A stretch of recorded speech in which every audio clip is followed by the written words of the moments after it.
হে বন্ধুরা, welcome back to our channel. কেমন আছো তোমরা সবাই? আজকে কিছুই রান্না করিনি, বুঝলে তো। ফ্রিজে যা ছিল সেগুলো ওই অল্প অল্প করে নিয়ে ভিডিও করতে বসেছি।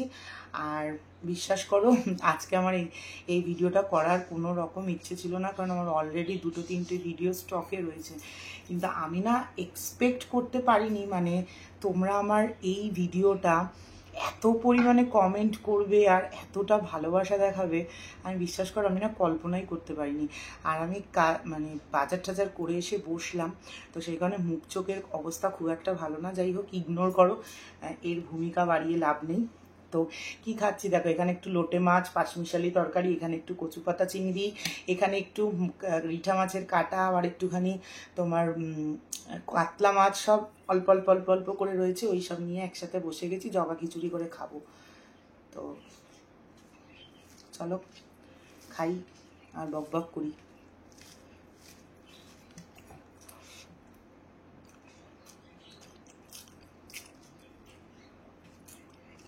যা বলছিলাম, সব মানুষরা আমার এই ভিডিওটা যে এত পজিটিভ ওয়েতে নেবে একদমই সেটা ভাবতে পারিনি। আমার এক্সপেকটেশনই ছিল না। যে জিনিসটাতে এক্সপেকটেশন থাকে না সেই জিনিসটা হয়তো বেশি মানুষ ভালো নেয়। তো তারপর তোমরা প্রচুর পরিমাণে কমেন্ট করছো, দিদি নেক্সট পার্ট দাও, নেক্সট পার্ট দাও। সেই কারণে আজকে বসে গেলাম। চলো শুরু করি। আগের দিন বলেছিলাম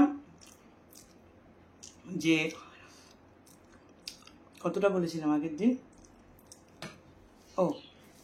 যে তোমার অবশেষে আমাকে কনফেস করা হলো এবং তারপরে কলেজে আসলো। এবার বলি যে এক তো প্রচণ্ড পরিমাণে এক্সাইটমেন্ট। সকালবেলা আমি যখন কলেজে ঢুকলাম, জানলাম সেও কলেজে এসছে, প্রচুর একটা এক্সাইটমেন্ট। কিন্তু দুঃখের বিষয়, আমার সেদিন সকাল থেকে ক্লাস রয়েছে। তো আমি ক্লাস করছি, পরপর ক্লাস করছি। তো এমন একটা সময় কন্টিনিউয়াসলি ফোন বেজে যাচ্ছে। ঠিক আছে, ফোন বেজেই যাচ্ছে, প্রায় 2-3বার ফোন বাজছে। এবার যেহেতু আমার ক্লাস চলছে, আমি ফোনটা ধরতে পারছি না। তার ফোনটা কেটে দিচ্ছি বারবার করে, সাইলেন্ট করা, দেখতে পাচ্ছি সামনে রাখা, ফোনটা কেটে দিচ্ছি, ধরতে পারছি না। তার বেশ কিছুক্ষণ পরে ক্লাস চলাকালীন দেখছি সামনের করিডোরে এসে দাঁড়ানো সেই মূর্তিমান ব্যক্তি। আর ওই শোনার পরে ওই প্রথম তাকে দেখছি। তো দেখার পরে আমি একটুখানি তো থতমত খেয়ে গেছি। তা আমাকে দেখাচ্ছে ইশারা করে, ফোনটা ধরো। আমি তো ফোন ধরতে পারছি না। তারপরে আমি বুঝতে পেরেছি যে টিচার আছে। তো তারপরে একটা মেসেজ করে দিল যে, আমি তোমার ক্লাস হয়ে গেলে আমি ক্যান্টিনে ওয়েট করছি, তুমি এসো। তো যথারীতি আমার ক্লাস হলো। তারপরে আমি ক্যান্টিনের দিকে যখন যাচ্ছি, দেখলাম মোটামুটি ক্যান্টিনে ঢোকার পরে কিছু সিন থাকে না, যেগুলো দেখবে তোমার পরবর্তীকালে তুমি কোনো সিনেমায় দেখছো, বা মানে ডেজাভু টাইপের হয়, মনে হয় যে এটা তো আগে আমার সাথে হয়েছে, বা আগে আমি এরকম দেখেছি। আমি ক্যান্টিনে ঢুকলাম, সেই ব্যক্তিটা এরকম বসে আছে এবং তাকে ঘিরে রয়েছে মোটামুটি 10-12 জন, এবং সবই তারই বন্ধু বান্ধব।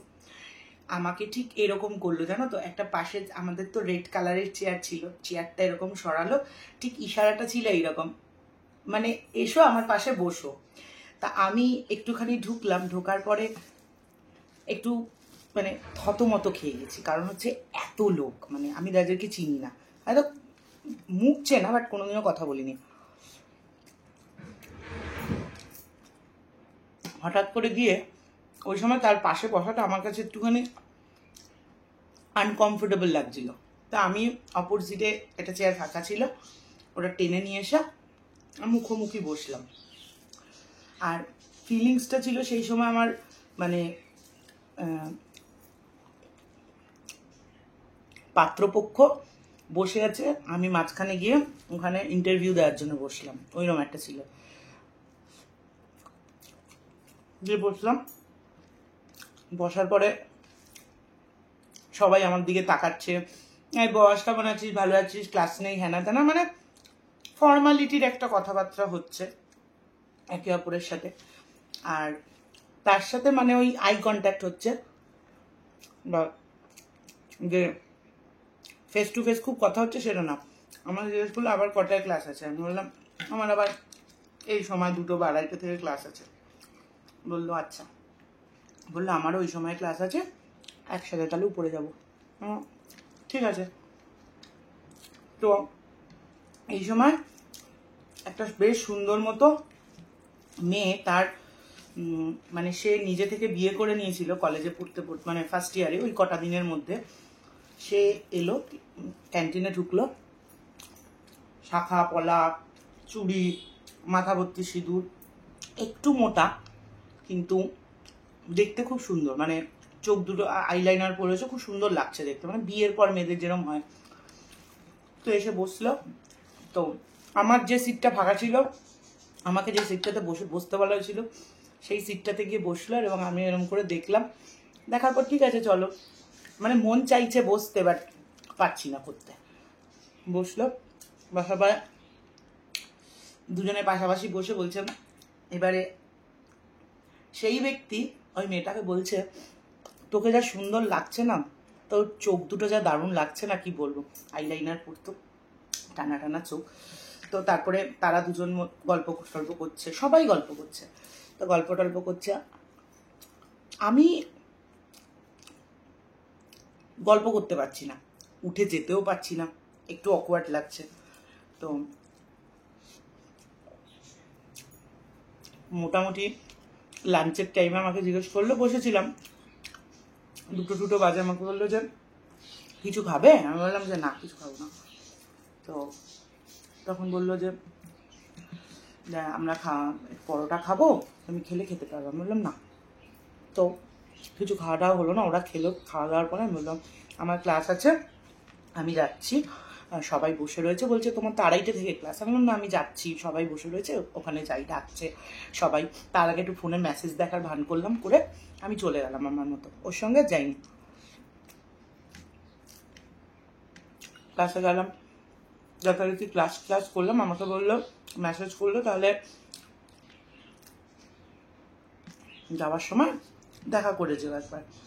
তা আমার ক্লাস কমপ্লিট হয়ে গেছে, আমি আর ওসব দেখা টাকা বা ক্যান্টিনের দিকে যাইনি, কারণ আমি না একটু থতমত খেয়ে গেছি, অতজনের মাঝখানে আমাকে মানে বসতে পারছিলাম না। তো আমি ওখান থেকে তোমার বাড়ি চলে গেছি। তো আমার মোটামুটি 4:30 বাজে, তখন আমাকে বললো কোথায় তুমি, আমি বললাম আমি বাড়ি চলে এসেছি, আমার একটু তাড়া ছিল। বললো আচ্ছা আচ্ছা ঠিক আছে, হয়ে গেল। কিন্তু আমি এখানে জিসটা বলছি, 3টে বছর আমরা একসাথে কলেজে থেকেছি, হ্যাপেনিং মোমেন্ট ছিল, সব কিছু বলতে গেলে তো মানে ওই নেটফ্লিক্সের সিরিজ হয়ে যাবে, 16খানা 18খানা 32টা এপিসোড। তো তারপরে 2-3 দিন আমার একটু বললাম তো মানে ঘাবড়ে গেছি। পরের দিন শুক্রবার ছিল, আমি না তোমার নিচে নেমেছি, না আমার অনার্স রুম থেকে বেরিয়েছি। আমাকে ফোন করলো, আমি বললাম আমার আজকে সবকটা ক্লাস আছে, অ্যাটেন্ড করতে হবে, আমার ফ্রি নেই। বললো ঠিক আছে। শুক্রবার গেল, আমি বাড়ি চলে আসলাম, শনিবার কলেজ ছুটি, রবিবার কলেজ ছুটি। আর আমাদের এরকম ছিল না যে আমরা ঘন্টার পর ঘন্টা ফোনে কথা বলছি, তোমাদেরকে বলেছি যে সেই স্কোপটা ছিল না, কারণ আমরা দুজনেই তখন এমন নয় যে প্রচুর টাকা ইনকাম করি। আমি 2-3টে টিউশনই করি, সেখান থেকে আমার কলেজের ফিস দেওয়া থাকে, আন্টি মানে টিচারদের মাইনা দেওয়া থাকে। রবিবার দিন তো যেহেতু ফ্যামিলি বাড়িতে থাকি, অত ফোনে কথা টথা নেই। শনিবার গেল, রবিবার গেল, সোমবার সকালবেলা আমাকে 10টা সাড়ে 10টার সময় ফোন করে বললো, তুমি কি আজকে একটু তাড়াতাড়ি কলেজে আসতে পারবে? আমি বললাম যে কেন? বললো একটু দরকার আছে। তো আমি গেলাম, একটু তাড়াতাড়ি কলেজে গেলাম। ওই দিন প্রথম গোটা মানে ক্যান্টিনে এবং আমি আরও একা মুখোমুখি বসে আছি, এবং এই প্রথম আমরা একা দুজনে মুখোমুখি বসে আছি। তা আমাকে বলছে যে তুমি কি রাগ করেছো আমার ওপর? আমি বললাম না তো, রাগ করবো কেন? বলছে না, তুমি ক্লাস করছো, আমার সাথে দেখা করছো না, মানে নিচে আসছো না, খুব একটা বেশি কথা বলছো না। আমি বললাম না না, রাগ ঠাগের ব্যাপার না। আমি একটু ঘাবড়ে গেছি, কারণ আমি তো ওদের চিনি না, তো আমার একটুখানি অসুবিধা হচ্ছিল। আমি প্রথমে একটু মিশতে সময় লাগে, বাট মিশে গেলে একটু বেশি ওপেন হয়ে যায়। তা তখন বলছে যে হ্যাঁ, আমি তোমাকে সেদিনকে বললাম যে তুমি আমার পাশে এসে বসো, তুমি বসলে না। আমি বললাম যে না, এই জিনিসটা একটু দেখতে খারাপ লাগে, হ্যাঁ না তা না, নানান রকম কিছু বললাম। বললো আচ্ছা ঠিক আছে। আর কোনো রেসপন্স করলো না। আমি বললাম ঠিক আছে চলো। আমি ক্লাসে চলে গেলাম। তারপরে ক্লাস থেকে নিচে আসলাম, সোমবার আমার পড়া ছিল। নিচে আসলাম, সেদিনকে আমার 3টের পরে ক্লাস থাকে না, 4টে পর্যন্ত, 4:30 পর্যন্ত আমার বসে থাকতে হয়। 5টা থেকে 5:30 দিয়ে পড়া থাকে। নিচে এসে বসলাম, ওর বন্ধুদের সাথে বসেছিল। ওই প্রথম বন্ধুদেরকে ছেড়ে ও আমার সঙ্গে এসে আমাকে বললো আসো ওই টেবিলটাতে বসো। আমি আমার বন্ধুদেরকে ছাড়লাম, ও ওর বন্ধুদের ছাড়লো, দিয়ে আমরা একটা আলাদা টেবিলে বসলাম একসাথেই, কিন্তু টেবিলটা আলাদা। এবার এই টেবিল থেকে আমি আমার বন্ধুদের সাথে কথা বলছি, ওই টেবিল থেকে ওর বন্ধুদের সাথে কথা বলছে, যাতে করে আমি আলাদা করে এর সাথে বসতে পারছি, আবার সকলের সাথে রয়েছি, এরকম একটা ব্যাপার ওই প্রথম শুরু হলো। তারপরে আমরা ওইভাবেই কথা বলতাম, কখনো কখনো সবাই একসাথে বসতাম, এরকম করে আস্তে আস্তে আমি ওর বন্ধুদের সাথে কমফোর্টেবল হচ্ছিলাম, ও আমার বন্ধুদের সাথে কমফোর্টেবল হচ্ছিল, এরকম করে সময় যাচ্ছিলাম। এত কিছু বলার কারণ, হঠাৎ করে আমি যদি মেন স্ট্রিমে ঢুকে যাই তাহলে আগের দিকের জিনিসগুলো বুঝতে তোমাদের অসুবিধা হবে। এই করে মোটামুটি 2 মাস 3 মাস গেল, পুজো গেল। পুজোতে আমাদের একে অপরের সাথে দেখা হয়নি, প্রথম বছর গেল। এবার বলছি আমি ডিসেম্বরের কথা। ডিসেম্বর 27 ওর বার্থডে, ঠিক আছে? মিস্টার ডি তার বার্থডে। ও বললে এই ডাকটা আমার এখন আর ভাল লাগে না, কারণ ও কি গো, ও বলেছে, এই কথাগুলো আমি আমার বরের উদ্দেশ্যে বলি, তাই এই সম্বোধনটা আমার ঠিক যুক্তিসম্মত লাগছে না, এবং আমার খুব একটা ভালো লাগছে না। ও মিস্টার ডি, তার নামের ফার্স্ট ওয়ার্ড হচ্ছে, লেটার হচ্ছে গিয়ে ডি, তাই আমি ডি দিয়েই বলি, মিস্টার ডি। তো এবার তার বার্থডে ছিল হচ্ছে গিয়ে তোমার 27 ডিসেম্বর। তা আমাকে বললো যে আমার এরকম বার্থডে আছে, তোমরা সকলে যেও। তো আমার বেশ কিছু বন্ধু সবাই মিলে, আমরা ওর বন্ধু, আমার কয়েকটা বন্ধু, মানে কলেজের কমন ফ্রেন্ড যাদেরকে বলে, সবাই মিলে আমরা ওর জন্মদিনে গেলাম। ওর বাড়িতে গেলাম, খুব সুন্দর ট্রিট করলো, খুব ভালো খাইয়েছিল, মাটন ফাটন খাইয়েছিল, সবার সাথে পরিচয় হলো, ফ্যামিলির বন্ধু, বেশ ভালোই লাগলো। বন্ধুর জন্মদিনে গেছিলাম, বয়ফ্রেন্ডের জন্মদিনে কিন্তু যাইনি। তারপরে তোমার বাড়িতে আসলাম, বাড়ি পৌঁছে গেলাম। তারপরে তার 1-2 দিন পরে আমাকে বলল যে আচ্ছা, এখনো পর্যন্ত কিন্তু আমাদের ওই ভালো লাগার চ্যাপ্টারটাই চলছে, ঠিক আছে? আমরা একে অপরের সাথে মিশছি। তারপরে জন্মদিনের 2 দিন পরে বললো যে আমি না আমার বাড়িতে বলেছি। হ্যাঁ, বলে মাকে বলেছি যে যে তোমাকে আমার ভালো লাগে এবং আমরা কথা বলি, কলেজে অনেকটা সময় একসাথে কাটাই। আমি যেমন আমার মায়ের সাথে খুব ভালো সম্পর্ক, মিস্টার ডিও তার মায়ের সাথে খুব ভালো সম্পর্ক ছিল সেই সময়, এখন জানি না। বলার পর না ও যখন বললো যে বাড়িতে বলেছে, আমার না তখন একটুখানি ইরিটেশন হওয়া শুরু হলো। ইরিটেশন হওয়ার কারণটা বলছি, অনেকটা পুরোনো কথা তো, মাঝখানে মাঝখানে আমি ভুলে যাই। ইরিটেশন করা হওয়ার কারণ হচ্ছে যে এই যে মাঝখানে আমি 2, 3, 4 মাস তোমাদের বললাম এইভাবেই চলছিল। এই সময়টাতে আমরা বাড়ি ফিরতাম একসাথে।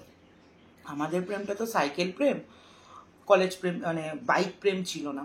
আর ওইটুখানি চত্বর, মানে পানিহাটি কলেজ থেকে ঘোলা পর্যন্ত সাইকেলের সামনে বসে বা পিছনে বসে আসবো একটা ছেলে, অতটা বুকের পাটায় ক্ষমতা সেই মুহূর্তে আমার ছিল না, কারণ আমার বাড়িতে জানতো না। তো আমরা ও সাইকেলে মানে সাইকেলে হাঁটতো, আমি পাশে হাঁটতে হাঁটতে দুজনে মিলে আমাকে মানে আমাদের দোকানের গলির মুখ পর্যন্ত দিয়ে যেত, দেখতো আমি দিদাবাড়িতে ঢুকে যেতাম, ওর মতো চলে যেত।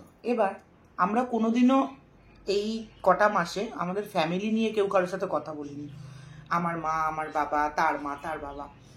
এবার যখন সে প্রথমবার বলল যে সে তার বাড়িতে বলেছে যে সে আমায় পছন্দ করে বা সে আমার সাথে সময়টা কাটায়, তখন আমার একটু ইরিটেশন এটা নিয়ে হলো। আমার মনে হলো যে আমি তো কখনো ওর সাথে আমার পরিবার নিয়ে কখনো কোনো কথা বলিনি, এবং কেন বলিনি হয়তো অন্যান্য মানুষদের এটা মনে হবে না। আমি তো একটু অ্যাবনর্মাল একটা ফ্যামিলির মেয়ে, কারণ আমার ফ্যামিলির আমার মা চায়ের দোকানদারি করে এবং আমি একটা লোকের বাড়িতে থাকি। এটা আমি সবসময় না আমার একটা নেগেটিভিটি হিসেবেই নিয়ে এসেছি যে লোকে এই কারণে আমায় পছন্দ করে না বা করবে না। তো সেই কারণে আমার এবিলিটি নিয়ে আমার সবসময় আমি একটা হীনমন্যতায় ভুগতাম। এখন আর ভুগি না, তখন ভুগতাম। তখন তো অনেকটা ছোট এবং পারিপার্শ্বিক পরিবেশ আমাকে সবসময় এটা বুঝিয়ে দিত যে আমি খুব গরিব ঘরের একটা মেয়ে। সেই কারণে এই হীনমন্যতাটা আমার ছিল। তো আমি ভাবছি যে সে হয়তো ভাবছে যে আমি অত বড় একটা বাড়িতে ঢুকছি, হয়তো আমি ওই বাড়ির মেয়ে, তো সে হয়তো তার সাথে আমার ওই কম্প্যাটিবিলিটিটা পেয়েছে, তাই হয়তো সে বাড়িতে জানিয়েছে। তো আমার মনে হলো যে কোনো একটা জায়গায় হয়তো এটা আমি ঠিক করছি না। তো সেই কারণে আমার মনে হলো আমার এই কথাগুলো বলা উচিত। কলেজে আমরা বেশিরভাগ সময়টাই লোকজনদের যে ঘিরে থাকি বলতে পারবো না। কলেজ থেকে আসার সময় 2-1 জন সবসময় থাকে, ও সে থাকে, কারণ অনেকেই ওদিকটাতে ফিরত। তো আমি ভাবলাম একটা চিঠি লিখি। এই প্রথম আমি চিঠি লিখলাম। চিঠিতে আমার যা যা প্রবলেম, আমি কিরকম, আমি কি ফ্যামিলির মেয়ে, আমার মা, আমার বাবা, সমস্ত কিছু সম্পর্কে আমি লিখলাম। লিখে পরের দিন কলেজে গিয়ে বললাম তোমার সাথে আমার একটু কথা আছে। বললো যে বলো। আমি বললাম না, আমি একটুখানি অন্যরকম ভাবে বলতে চাইছি। বললো আচ্ছা ঠিক আছে। তো সেদিনকে আমাদের প্ল্যান হলো আমরা সবাই মিলে গঙ্গার পাড়ে যাব। সবাই প্রায় ধরো 18, 19, 20 জনের একটা গ্রুপ। সেই কেউ এক একটা সাইকেলের সামনে একজন, পিছনে একজন বসে যাচ্ছি।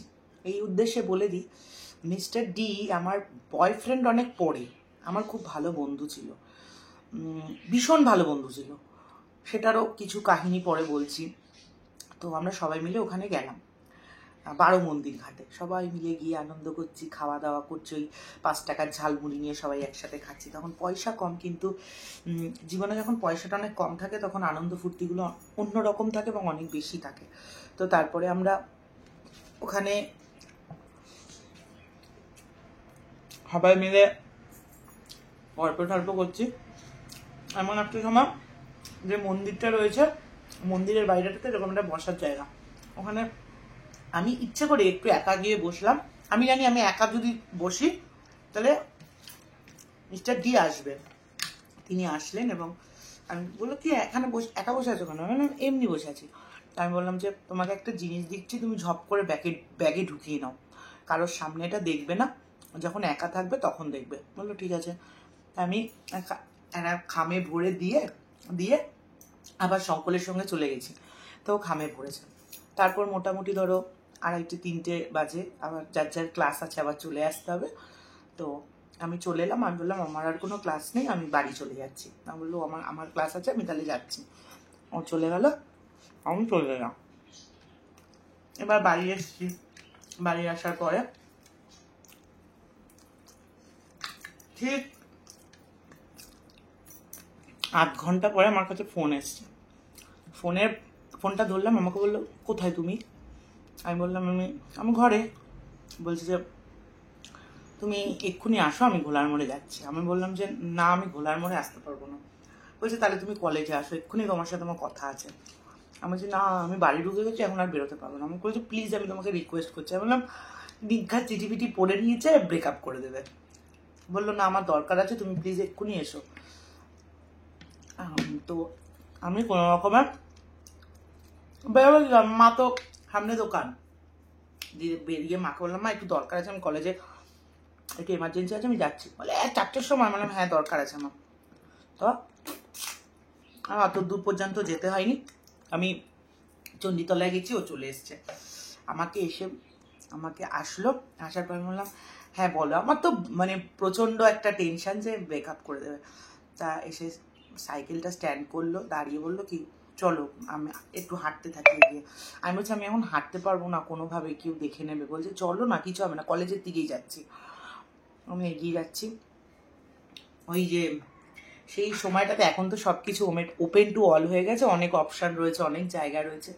আর আমি বলছি 2000 মানে মোটামুটি 11-র কথা, 10-এর কথা। মানে সেই সময় হাঁটতে হাঁটতে যদি একটুখানি একটা ছেলে হাতও ধরতো, তখন মনে হতো যে কালকেই আমি প্রেগনেন্ট হয়ে যাবো, এরকম একটা ব্যাপার। কারণ আমরা ওই সময়টাতে আমরা অনেকটাই ব্যাকডেটেড ছিলাম। এখন অনেক বেশি মানুষ আপডেটেড, এবং সব কিছু অনেক আপডেটেড, যেটা ভালো অনেক কিছু ক্ষেত্রে, আবার কিছু ক্ষেত্রে খারাপ। তো ওরকম হাঁটতে হাঁটতে প্রথম আমার হাতটা ধরে বললো যে আমার ভীষণ ভালো লাগলো যে তুমি তোমার পরিবারের কথা আমার সাথে শেয়ার করলে। আমি এতদিনে তোমার সাথে আমার ফ্যামিলির কথা শেয়ার করতে পারিনি, তার জন্য সরি।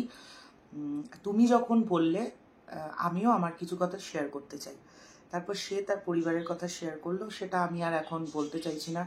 সে তার পার্সোনাল কথা আমায় বলেছিল, তার পরিবারের বাদ বাকি লোকেদের সাথে বা তার ফ্যামিলির সাথে, ফ্যামিলি সারাউন্ডিং কিছু কথাবার্তা সে আমার সাথে শেয়ার করলো। আমরা দুজনের সাথে কোনো একটা জায়গায় বেশ কিছু জিনিস নিয়ে রিলেট করতে পারলাম। এবং সেদিনকেই ওই প্রথম আমাদের ওই কলেজ এবং ওই বাচ্চাপনা ছেড়ে আমরা আমাদের ফিলিংসের আদান প্রদান করলাম। ওই প্রথম মানে আমরা আমাদের ইমোশনের আদান প্রদান করলাম ওই দিন, যে ওর প্রবলেমস আমি জানলাম, আমার প্রবলেমস ও জানলো। আমার মনে হয় সেই দিন থেকে আমাদের রিলেশনটা আরও অনেকটা স্ট্রং হলো। এবার দুজনের মধ্যে নানান রকম কথা হয়েছে, সেগুলো তো আমাদের কথা, সেটা তো আর তোমাদেরকে বলার মতো নয়। তো আমি ফিল করলাম যে কোনো একটা জায়গায় আমরা একই পথের পথিক, বা আরও অনেক কিছু। যাই হোক, সম্পর্কটা অনেক বেশি স্ট্রং হলো ওই সময়ের পর। তারপরে তোমার এটা গেল মোটামুটি এই প্রথম দিকের কথা। এবার আমি ভাবছি যে আমার বাড়িতে বলতে হবে। এবার আমি মাকে বললাম। আর আমার ক্ষেত্রে আমার মা বাবা খুব একটা বেশি মানে ফ্যাক্ট করতো না, মানে আমি বলতে চাইছি বাবার যে ডিসিশন জানাবে না, এটা হবে না বা ওটা হবে না, ওটা ছিল না। আমরা তো আর বিয়ে থার কথা বলছিলাম না, মানে আমরা জাস্ট একটা পজিটিভ একটা রিলেশন, সেটা আমরা চাইছিলাম যে বাড়িতে জানুক লোকেরা, মানে ওই লুকিয়ে চুরিয়ে ব্যাপারটা রাখতে ও যখন চাইনি, আমিও চাইনি। তা আমার মায়ের থেকেও আমার কাছে ইম্পর্টেন্ট ছিল আমার দিদার বাড়ির লোকেরা, বিশেষ করে বাবু কাকা আর কাকি। তো আমার ওই বাড়ির পিসির ছেলেরা নতু পুকান জানতো, হিমু মামা কাকির ভাই, আমরা এরা একসাথে সবাই মানুষ হয়েছি। তো কাকির ভাই হিমু মামা, ওকে আমি বললাম যে জানো এরকম একটা এরম ব্যাপার। তো সবাই একটু বেশ জানলো বুঝলো, কিন্তু বাবু কাকা কাকি জানতো না। এবার আমার ছোট বোনুর বয়স তখন 3 বছর, 3 বছর বা হ্যাঁ 3 বছর, 3-4 বছর। তা আমার ছোট বোনু নাচের স্কুলে দেবে। তা আমি তখন বললাম যে কাকি আমার কাছে না আমার একটা বন্ধু আছে খুব ভালো নাচ শেখায়, তো তুমি কি ওর কাছে নাচ শেখাবে, বাড়ি এসে শেখাবে? কাকি বললো হ্যাঁ দেখ। আমি ওকে গিয়ে বললাম মিস্টার ডিকে যে আমার বুনুকে তুমি নাচ শেখাবে? বলছে আমি নিজে এখনো ওই রকমভাবে কাউকে শিখাই না, আমি কলেজে করাই, বাট ওরকম স্টুডেন্ট তো শেখাই না, বাচ্চা মানুষ, তার ওপর আবার। আমি বললাম দেখো প্লিজ, আমার খুব ভালো হয় তাহলে আমার এই এই এই দিদার বাড়ির এই কথা আমি বললাম যে বাবু কাকার মেয়ে বলে ঠিক আছে তাহলে শেখাবো। তো এবার ওর এন্ট্রি হলো। আমার ছোট বুনুকে আমি রিসাইটেশন শেখাতাম, আমার মিস্টার ডি নাচ শেখাতো, আমার ছোট বুনু আমার কাছে একটা খেলার জিনিস ছিল, মানে ওকে আমি খাওয়াতাম, তারপরে ওকে ঘুম পাড়াতাম, মানে পুতুল ছিল আমার কাছে ছোট বুনু আমার। তো ওকে খুব সুন্দর করে ছোটবেলাটা আমরা ট্রিট করতাম। তারপরে ওর দিদার বাড়িতে ঢোকা, এবারে যখন কন্টিনিউয়াসলি আসতে থাকলো বা ও বলছে, যখন নাচ শেখাতে ঢুকতো তখন আমি থাকতাম না, ওর সাথে কথাও বলতাম না, নর্মাল। তো প্রথমবার সেই প্রোগ্রাম করছে এখানে গিয়ে আমার, তারপর বুনুকে নাচ শেখানো দেখে আমার আর একটা স্টুডেন্ট ওর কাছে নাচ শেখাতে গেল, ভীষণ ভালো মেকআপ করায়, ড্রেস সেন্স, কোরিওগ্রাফি অসাধারণ।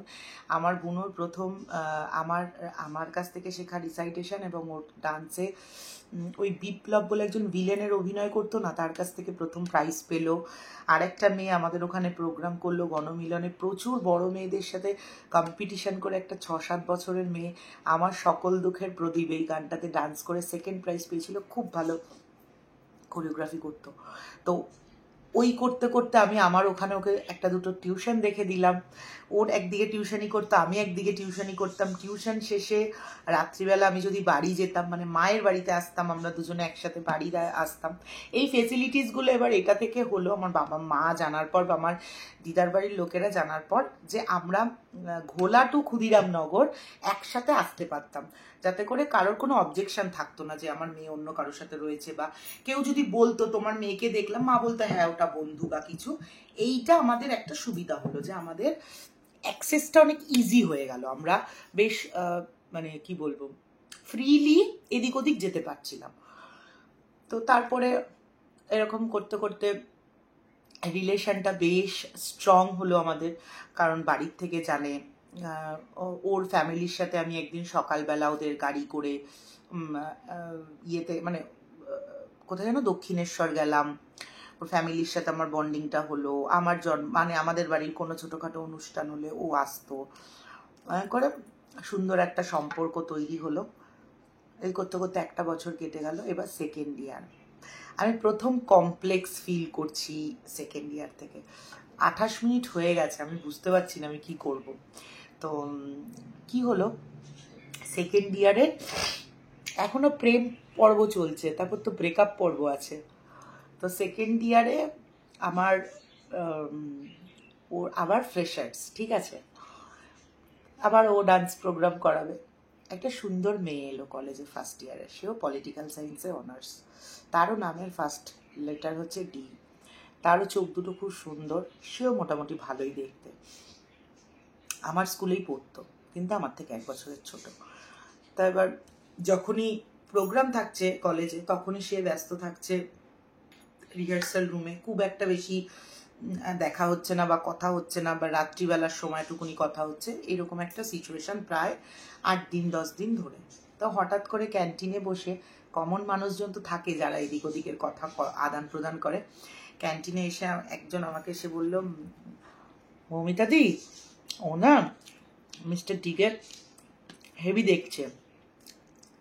তখন আর তো ওই ব্যাপারটা নেই যে যেটা প্রথমে ছিল, কারণ এখন তো আমি জানি যে আমার সাথে একটা রিলেশনে আছে। হঠাৎ করে শুনলাম একদিন যে প্রপোজ করে ফেলেছে।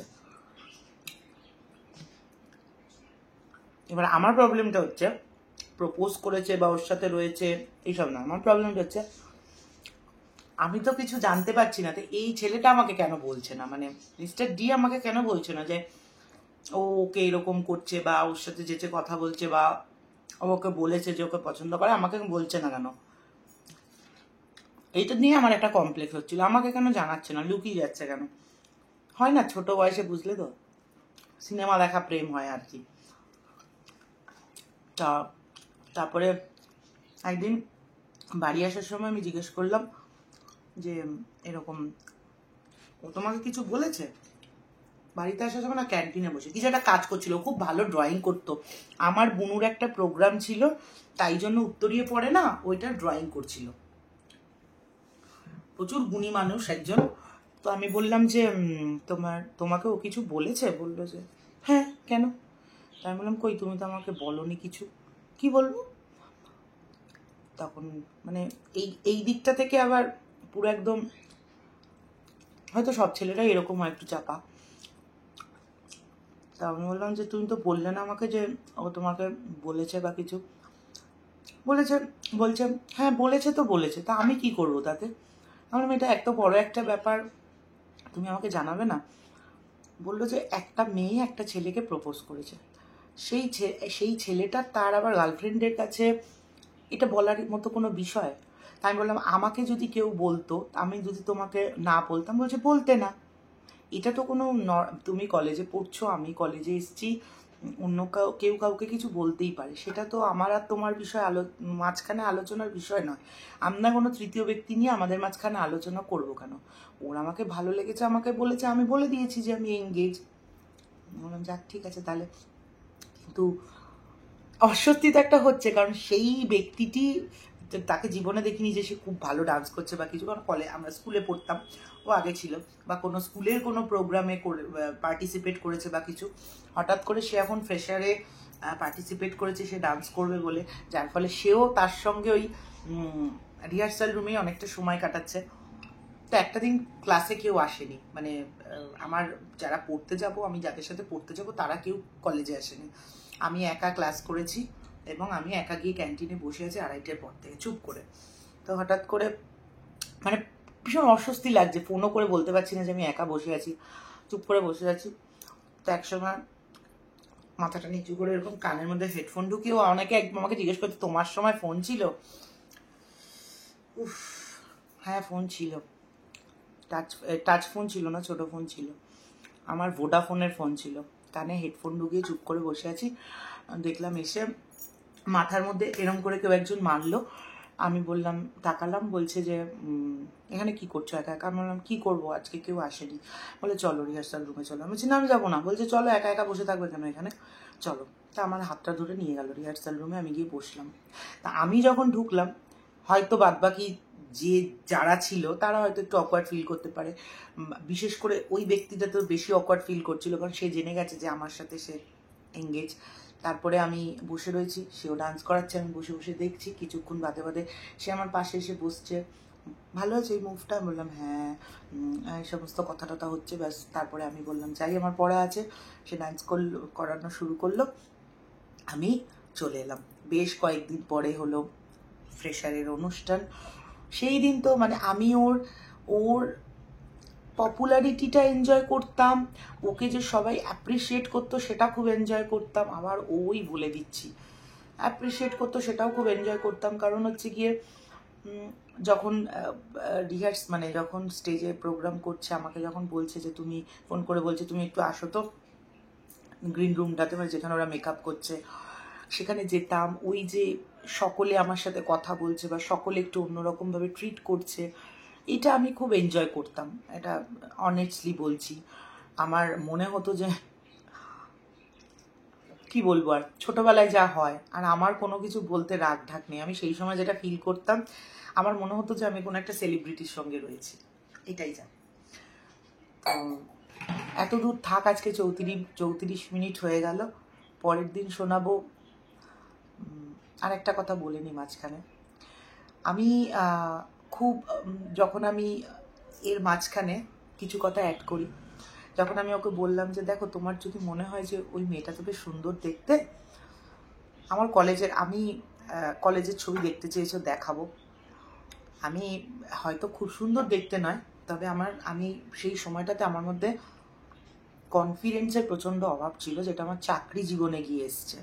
আমি তখন একদম কনফিডেন্ট ছিলাম না, কারণ আমার কনফিডেন্সটা আমার বাবা পুরো এরকম করে দোলে মোচে নষ্ট করে দিয়েছিল। আমি ভীষণ ভীতু।